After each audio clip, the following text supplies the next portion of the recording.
In this guide, I'm going to show you how you can reset the password on your MacBook Pro when you've been logged out. It really is super simple, but if this guide does help you out, make sure to like the video and subscribe to the channel with all notifications on. It really does help the channel and lets us know that you want more content like this. We'd greatly appreciate it. And if at any point throughout this guide you did have any questions, just ask them down in the comment section below and we could help you out further. I'm going to be doing my best to reply to every single comment down there. Now, if you're stuck on the login screen and say you've forgot your password, the first thing that you're going to want to do is just hold down the power button until your MacBook fully shuts off. Now, I will say this is going to be a little hard to demonstrate since I currently am screen recording, but essentially just keep holding down that power button until the screen goes completely black. After that, press and hold down the power button again, but this time keep holding it down until you see the continue holding for startup options button.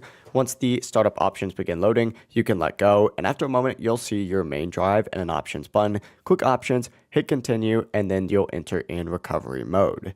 Your Mac will start loading, and eventually you'll see a screen asking you to select a user that you do know the password for. Since you're logged out, just choose forgot all passwords, and the system will guide you through recovery. Even if your Mac is linked to an Apple account, you will be asked to sign into that account. And if you don't remember the password, once again, select the forgot password option. From here, you'll usually be prompted to enter in the email address or phone number connected to your Apple account. Apple will send you a verification code to help you recover your account. And whenever the steps are complete, you'll be able to create a new password and regain access to your Mac. But it really is as simple as that. If you guys did have any questions, just ask them down in the comment section below and we can help you out further. I'm going to be doing my best to reply to every single comment down there. Before you do leave this guide, make sure to like the video and subscribe to the channel with all notifications on. If it does help us out, let us know that you want more content. We'd greatly appreciate it. Have a great rest of your day though.